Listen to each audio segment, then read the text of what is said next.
నర్సాపూర్ నియోజకవర్గంలో BJP MLA అభ్యర్థి మురళీధర్ యాదవ్ నర్సాపూర్ మండలం హాతూరా, దౌల్తాపూర్, మంగాపూర్, ఖానాపూర్, కాసాల పలు గ్రామాలలో గడప గడపకు ప్రచారం నిర్వహించారు.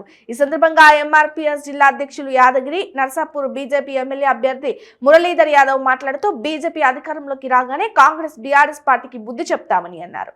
మదన్ రెడ్డి, సునీత లక్ష్మారెడ్డి ఇద్దరు నర్సాపూర్ నియోజకవర్గాన్ని ఎన్నో కార్యక్రమాల్లో మండలాలను, గ్రామాలను అభివృద్ధి చేస్తామని గారని మాటలు చెబుతూ ప్రజలను మభ్యపెడుతున్నారు అన్నారు. ఈ కార్యక్రమంలో నర్సాపూర్ కౌన్సిలర్ యాదగిరి రమేష్ గౌడ్, సురేష్, హత్నూరా మండల అధ్యక్షులు నాగప్రభు గౌడ్ తదితరులు పాల్గొన్నారు.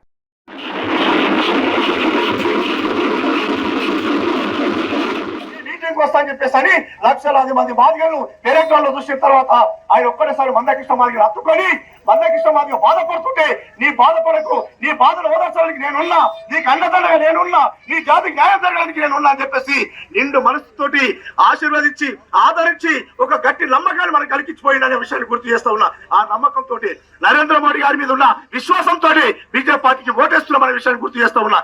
నా పల్లెలలో ఉన్నా, కాసాల గ్రామంలో ఉన్నా, నా మాదిగలు మాది ఒప్పుకున్నాను. ఏం చేయలే నేనన్నమాటగా కేసీఆర్ గారు అన్నమాట. నర్సాపూర్ బహిరంగ సభలో సునీతమ్మ 15 ఏళ్ళు రాజ్యం వెళ్తున్నావు కదా, ఎందుకేయాలి ఓటు? ముఖ్యమంత్రి దగ్గర కదా, ఏం చేసినావని వేయాలి? ఓటు అడిగే హక్కు లేదు నీకు, నువ్వు చెల్లని రూపాయి అన్నాడు. నా పార్టీలు ఉన్నప్పుడు చెల్లని రూపాయి వీళ్ళకి ఈ పార్టీలకు తీసుకొని మహిళా కమిషనర్ ఇచ్చింది.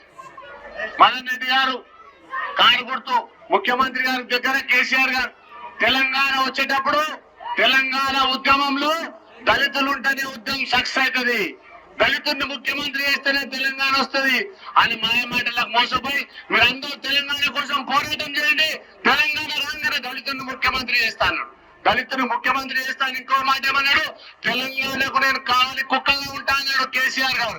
కానీ కావాలి కుక్క కాదు, ఆ కుండకాయ ఉన్న దాన్ని అంతా దోసుకున్నాడు. కాబట్టి